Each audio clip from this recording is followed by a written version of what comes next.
삼성 이재용 부회장 5개월간 재판이 오늘 2시에 결심 공판을 끝으로 이제 마무리가 되는 거죠. 삼성과 특검, 네, 오랫동안 취재해온 주진우 기자 연결해서 이재용 부회장의 뇌물공여 재판 요약해서 좀 짚어보겠습니다. 주진우 기자. 안녕하십니까. 네, 어색한 주진우 기자 연결됐습니다. 자, 네. 구속 만기가 8월 27일이고, 통상 2주 후에 선고가 나오니까 대략 24, 25 선고가 되겠죠? 네. 제가 이제 물어보고 싶은 건 오랜 시간 삼성을 취재해왔는데, 삼성 취재원도 꽤 있는 걸 알아요. 이번 재판 네. 관련해서 삼성이 크게 중간에 당황하거나 한 적이 있습니까? 그런 순간들? 문영표 전 장관이 그 실형을 받았을 때 놀랐고요. 그리고 청와대에서 캐비넷에서 문건이 나왔을 때 놀랐습니다. 근데 가장 크게 놀란 것은 정유라가 법정에 나와서 이재용 부회장에 반하는 진술을 했을 때였습니다. 그때 삼성 측과 그리고 최순실 측에서 불출석 사유서를 내고 그리고 막으려고 사람을 동원하기도 했었거든요. 그런데 정유라가 등장했을 때 삼성은 패닉이었습니다. 지난번 인터뷰 때 이제 정유라 얘기 나와서 하는 얘기인데 마지막 질문 중에 하나가 돈 문제하고 관련이 있냐고 했을 때 돈 문제와 관련이 있다고 해도 크게 이상할 것이 없다 이렇게 얘기를 했었는데 혹시 이후에 정유라가 왜 그때 나왔냐 혹은 뭐 돈 문제와 관련이 있느냐 없느냐 밝혀진 게 추가적으로 있습니까? 지금 최순실과 정유라가 연락을 끊고 있어요. 그리고 다른 관계도 이어지지 않고 있습니다. 그래서 지금 최순실, 정유라 그리고 장시호까지 모두 마유회를 가고 있다고 봐도 되는데요. 각자의 이익에 따라서 움직입니다. 그러니까 경제적 이유가 가장 클 거라고 봐도 뭐 무방한데요. 지금 돈 문제나 그런 문제가 지금 상태에서는 별 문제가 없이 그냥 수면 아래로 가라앉았는데 언제든 다시 떠오를 겁니다. 그 문제로. 특검 가서 정유라 씨가 돈 문제가 있다 이런 걸 밝힌 건 없습니까? 비슷한 얘기를 하긴 했으나 그게 뭐 핵심 쟁점은 아니었습니다. 특검에 가서 돈 문제가 뭔가 있긴 있다는 말을 하긴 했다. 예. 네. 가족 간에. 그리고 이 뇌물죄, 특히 재벌이 연루된 뇌물죄 경우는 결정적 증거가 과거에도 안 나왔기 때문에 결국 포괄적 뇌물 수수라고 하는 법리가 나왔어요. 예. 이 재판 기간 중에 이재용 부회장의 불리한 진술 증거가 추가 나오는데 한번 정리를 해보자면 문영표 실형 나온 게 있고요. 네. 그리고 김종 전 차관의 진술도 있었죠. 대표적 진술이 뭐가 있었죠? 김종 차관이 이런 진술을 했습니다. 제가 2015년 7월 8월에 박상진, 그러니까 삼성 사장입니다. 박상진이 정유라 지원을 위해 독일로 출국할 무렵 박상진하고 통화했는데 박상진이 박근혜 대통령이 갑자기 이재용에게 정유라가 올림픽 나갈 수 있도록 지원해달라고 요청했다고 말해서 깜짝 놀랐던 기억이 있다. 결정적인 진술로 작용하고 있습니다. 정유라 이름이 직접 나와서 깜짝 놀랐다. 뭐 이런 얘기 했었죠. 그렇죠. 예, 정유라를 도와달라고 했어요. 예. 그리고 정유라가 특검에 가서 진술한 내용 중에 혹은 뭐 법정에 진술한 내용 중에 특별히 불리한 내용은 뭐가 있었습니까? 삼성에? 이재용 부회장 측은 최순실 씨가 독일에서 말들을 사고 교환하고 이런 거에 대해서 전혀 삼성은 몰랐다고 얘기했는데 정유라 씨가 법정에 나와서 삼성이 말 세탁 관련해서 그 과정을 몰랐을 리가 없다. 다 알고 있었다. 이렇게 얘기했습니다. 그래서 굉장히 난처해졌습니다. 청와대 문건 나온 것 중에 혹시 법정에 제출됐거나 한 것 중에 이 언론이 제대로 보도되지 않았는데 불리한 내용은 또 뭐가 있었습니까? 캐비넷에서 나온 문서 이름이 아예 삼성 경영권 승계 지원이라는 자필 메모였고요. 그래서 청와대가 얼마나 도와주고 있는지 정확하게 써 있습니다. 그거 말고는 지금 보도되지 않은 것 중에 장충기 미래전략실 차장의 문자 메시지가 있습니다. 문자 메시지요? 예, 빼도 박도 못할 스모킹건입니다. 사실 뇌물을 주고 인증샷 찍지 않지 않습니까? 그래서 직접 증거, 결정적인 증거는 없습니다, 사실. 근데 정황상 증거를 다 따져야 되는데 이번 뇌물 사건처럼 증거가 많은 경우가 드뭅니다. 재벌 관련해서는 이 정도면 굉장히 많이 나온 거라고 얘기들 하는데, 자, 네. 지금 이제 장충기 전 사장 핸드폰 문자 얘기했는데 장충기 전 사장 핸드폰 문자 관련 보도가 있긴 있었는데 구체적인 문자가 내용이 뭔지는 자세히 보도된 적이 없어요. 근데 네. 그 부분을 한번 핸드폰 문자 내용 파악이 돼 있는 것 같으니까 물어보자면 우선 장충기 사장 역할부터 여쭤보죠. 장충기 사장은 삼성에서 어떤 역할을 했습니까?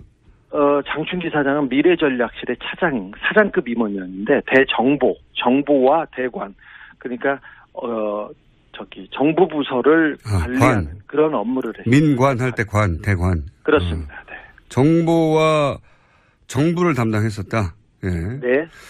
자, 그러면 이 장충기 사장 핸드폰에서 아마 특검 수사 과정에서 밝혀진 것 같은데 장충기 사장 핸드폰에서 나온 문자들이 어떤 게 있습니까? 좀 구체적으로 짚어보자면. 이재용 부회장과 박근혜 대통령의 독대 관련된 내용이 있는데 청와대 내부자가 이렇게 문자를 보냅니다. 청와대 내부자 누굽니까? 지금 지금 그 내부자는 밝혀지지 않았는데 비서실 혹은 민정실의 최고위급 인사로 생각됩니다. 이렇게 문자를 보냅니다. 장 선배님 불쑥 죄송합니다. 오늘 11시 BH 회동 관련해 참고하세요. 그렇게 해서 문자를 쭉 보냅니다. 그리고 다른 분이 아무래도 지금 VIP가 가장 중요한 게 노동개혁이니까 그에 대한 협조를 밝히면 좋아할 것 같습니다. 이렇게 얘기를 하고 대통령 휴가에 대해서 얘기합니다. 사실 2015년 7월 25일에 그 대통령한테 보고된 삼성 말씀 자료가 있는데 그 내용에 이 문자가 다 포함되어 있습니다. 그러니까 이 코치대로 얘기했다고 할 수도 있죠. 그리고 지금 얘기한 거는 청와대 내부의 고위 관계자가 삼성의 장충기 사장한테 대통령 독대를 할 때 요런 점들을 참고해라. 네. 라고 문자를 미리 보내서 코치를 했다는 거죠. 네. 그렇죠. 청와대가. 정확하게 그대로 그래서 그 독대 때 그 내용이 다뤄졌습니다. 그러니까 이 얘기를 할 수 있는 사람들이 몇 명 없는데 민정수석실 고위층 아니면 경제수석실 고위층 아니면 비서실장 이 정도인데 누가 보냈는지는 밝혀지지 않았습니다. 그리고 청와대 내에서 간 문자고 이것은. 예. 네. 그리고 국정원 기조실장 사실 기조실장은 국정원의 내부 살림을 하고 인사를 총괄하는 2인자라고 볼 수 있는 그런 사람인데 이분이 계속해서 장충기 그러니까 삼성의 정보 보고를 해왔습니다. 어떤 문자를 했습니까? 엘리엇이라는 그 회사가 나와서 삼성의 합병에 걸림돌이 됐을 때 이렇게 보냅니다. 이현수입니다. 엘리엇은 1977년에 어디에서 시작됐고 자산이 어느 정도 됩니다. 그래서 한국은행 홍콩에서 관리하고 있는 내부 상황은 철저하게 통제돼 있는데 제가 더 알아보고 자세한 것은 나중에 보고하겠습니다. 이런 문자를 보냅니다. 또 이런 문자도 보냅니다. 복 많이 받으셨습니까? 지난해에는 사장님의 회사의 지원으로 우리나라가 안정되었지 않았나 생각합니다. 감사드립니다. 또한 자료는 아주 유용하게 활용되고 있습니다. 이 또한 감사합니다. 올해도 변함없이 이렇게 하면서 이현수 배상 이렇게 올립니다. 그러니까 정보 보고를 받고 있고 국정으로부터 이 국정기조실장이 삼성 사장 미전실 사장에게 정보 보고를 했다는 거죠. 네. 정보 보고를 했고 또 정보를 받아서 그 국정원에서 활용하고 있다는 게 보입니다. 그리고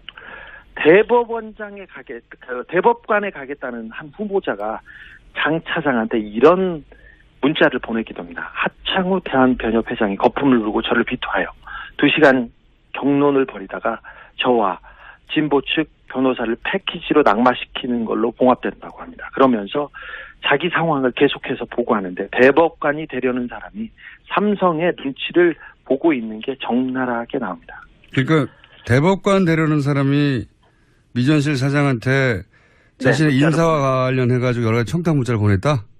네, 그렇습니다. 검찰. 예. 그리고, 예상치 못하는 거네. 예. 사실 삼성이 검찰 고위직과 법관 고위직 인사를 한다고 알려져 있습니다. 그런데 그런 모습이, 그런 상황이 적나라하게 나옵니다. 하나만 더 보겠습니다. 임채진 전 검찰총장 기억하시죠? 예. 네, 이분이 이렇게 문자를 보냅니다. 임채진이네. 그동안 건강하게 잘 지내셨는가? 이번 토요일 미팅 계획대로 예정돼 있지? 그러면서 자기 사위 자기 사회 날더러 꼭 좀 갈 수 있도록 자네에게 부탁해달라고 하네 그려 그러면서 인사청탁을 합니다. 뭐라고요? 어디를 갈 수 있게 꼭 부탁한다고요? 인도에 예. 인도의 한 자리를 원합니다. 해외 근무를 원할 때 원래 원하는데 자기 사회에 인사청탁을 하는데 사위가 어디서 근무했는데요? 삼성에서 근무합니다. 아하. 삼성에서 근무합니다. 그리고 인사청탁을 하거나 청탁을 하는 게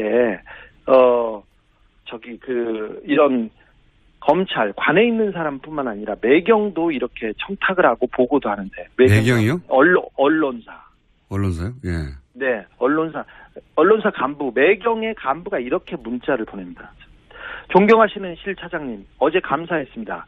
면세점 관련해서는 땡땡땡과 상의해서 보고 매경이 어떻게 해야 삼성의 면세점 사업을 도와줄 수 있을지를 구체적으로 알려주셨으면 좋겠다고 합니다. 김땡땡 올림. 매경의 고위 간부입니다. 매경의 고위 간부가 삼성에게 네. 삼성을 위해서 어떻게 기사를 써야 할지를 알려달라고 네. 삼성 미전실 사장한테 문자를 보냈다는 거죠? 네, 그렇습니다. 최근에 대단하네요. 삼성 관련 재판에서 경제신문들 있지 않습니까? 머니투데이를 필두로 경제신문들이 다 나서서 재판이 불안하다. 이거 증거도 없다. 그러면서 계속해서 호도를 하고 여론 조성을 합니다. 예. 그걸 가지고 계속해서 법원을 압박하고 있는데 이게 다 이런 네트워크 때문에 그렇습니다. 그렇다고 추정됩니다. 예. 네네. 청와대에서 장충기 사장한테 민정수석실, 비서실장 모든 인사를 관여하는데 내부에서 그 인사 정보를 계속해서 보고하고 있었습니다. 삼성이 이 정도입니다. 그러면 삼성에서 이제 최순실의 존재를 몰랐다고 이제 주장하고 있지 않습니까? 그 네. 영향력을 처음에 몰랐다가 나중에 알았다. 하는데 이 정도 영향력, 정보력이면 이 주장은 말이 안 되지 않나요? 몰랐다고 하는 건 말이 안 되죠. 사실 한화 김승현 회장의 아들이 특검에 나왔었죠. 그때 폭행 사건으로 구속되어 있었어요. 근데 김승현 회장의 아들은 승마 선수였고 정유라와 함께 금메달을 따기도 했죠. 아시안 게임에서. 그 사람이 아들이 특검에 불려와가지고 초밥이 먹고 싶다고 해서 초밥을 한 개 사줬습니다. 그러니까 그걸 먹고 최순실이 실세라는 것은 당시에 말똥 치우는 파키스탄 노동자들도 다 한다 이런 얘기도 했어요. 그러니까 말 타는 사람은 삼성을 몰랐을 수도 없죠. 그랬는데 미전실이 우리나라 정보를 파악해서 주물럭주물럭합니다. 청와대 정보나 국정원 정보보다 삼성 정보가 더 정확하다는 얘기가 세간에 있지 않습니까? 그래서 이런 얘기가 나오는 건데 미전실 사장의 영향력이 이 정도입니다. 그래서 우리 사회를 이렇게 주무르고 있습니다. 그래서 다 알고 있었어요. 사실 그리고 독일 프랑크푸르트에 삼성 유럽 본부가 있는데 거기에 있는 삼성 양혜경 사장이라는 분이 최순실의 뒤를 오래전부터 봐줬다고 여러 차례 증언이 나오고 있습니다. 그래서 삼성이 먼저 최순실의 존재를 알고 승마협회를 접수해서 이 최순실 뒤를 지원해야 된다. 최순실을 독점해야 된다. 하면서 먼저 움직였다고 보는 게 지금 상황에서는 훨씬 더 자연스럽다고 봅니다. 최순실을 독점해야 한다. 예. 혹시 이 특검은 이제 이런 문자나 지금 공개한 문자 몇 개 있지만 공개하지 않은 문자나 또는 여러 가지 정보가 더 많이 있을 텐데 특검이 수사를 하고 나서 이 삼성과 이재용 부회장에 대해서 뭐라고 표현합니까? 지금 최순실을 독점한다고 이야기하길래 내가 묻는 건데 네네. 특검을 법적인 걸 묻는 게 아니라 수사를 하면서 받은 인상 이런 게 있을 거 아닙니까? 네. 특검 검사들하고 특별히 최순실과 정유라를 취재했던 검사들 사이에 이런 얘기가 있어요. 특검 초기에는 박근혜가 대통령인 줄 알았는데 최순실이 대통령이었다 이렇게 생각했다. 그런데 막판에 삼성 수사를 해봤더니 우리나라의 대통령은 이재용이었고 장충기가 비서실장이었다 이렇게 얘기합니다. 그런 정도로 비유한다. 네. 삼성 뇌물 공여 사건에 관해서는 그렇다는 얘기겠죠. 네, 그렇습니다. 그러니까 삼성이 국가 권력과 대등하게 딜을 했다 이렇게 파악하고 하나 보죠? 그렇죠. 그 사실상 삼성이 국가를 지배하고 있었고요. 우리 전체 사회를 주물렀다. 청와대도 국정원도 삼성 아래에 있었고 아래에 있거나 대등했고 그다음에 검찰과 법원에서 삼성한테 인사청탁을 합니다. 그냥 언론은 그냥 애완견 수준이었고요. 그걸 보면 우리나라가 삼성공화국이었구나. 알겠습니다. 네. 자각했다고. 삼성을 오래 취재하다 보니 인터뷰는 점점 감정이 올라오는 것 같은데. 마지막 질문인데. 아니라 삼성을 제가 좀 정확하게 알고 있어요. 다른 사람에 비해. 특검. 알잖아. 마지막 질문인데 특검이 몇 년 구형할 것 같아요? 네 얘기를 한번 해보죠. 오늘 구형할 것 같은데 어제 밤까지도 경론을 벌이면서 그 회의를 했습니다. 사실 이재용 부회장한테 적용된 혐의 중에 가장 핵심은 뇌물공여인데 뇌물공여는 법정형이 5년형 이하예요. 그러니까 큰 범죄는 아닙니다. 이재용 부회장이 다른 죄보다 말이죠. 그런데 가장 무거운 것은 재산을 국외로 도피한 혐의인데 50억 이상을 도피했으면 10년 이상 징역이 나와야 됩니다. 무기징역까지 선고할 수 있고요. 그다음에 횡령죄도 지금 가볍지 않은데 50억 이상이기 때문에 무기 또는 5년 이상의 징역이 나와야 됩니다. 이 밖에 이재용 부회장이 국회에서 위증했죠. 1년 이상 징역입니다. 이걸 따져보면 세게 때리면 17년, 20년을 때릴 수 있고 약하다 하면 10년 정도 때릴 수 있는데 삼성을 지금까지 약하게 때려왔던 검찰의 관행을 그 전임자들을 어느 정도 고려해야 하기 때문에 저는 15년 예상합니다. 12년에서 15년 구형할 걸로. 알겠습니다. 2시간의 진술도 있었죠. 대표적 진술이 뭐가 있었죠? 김종 차관이 이런 진술을 했습니다. 제가 2015년 7월, 8월에 박상진, 그러니까 삼성 사장입니다. 박상진이 정유라 지원을 위해 독일로 출국할 무렵 박상진하고 통화했는데 박상진이 박근혜 대통령이 갑자기 이재용에게 정유라가 올림픽 나갈 수 있도록 지원해달라고 요청했다고 말해서 깜짝 놀랐던 기억이 있다. 결정적인 진술로 작용하고 있습니다. 정유라 이름이 직접 나와서 깜짝 놀랐다. 뭐 이런 얘기 했었죠. 그렇죠. 정유라를 도와달라고 했어요. 그리고 정유라가 특검에 와서 진술한 내용 중에 혹은 뭐 법정에서 진술한 내용 중에 특별히 불리한 내용은 뭐가 있었습니까? 삼성에.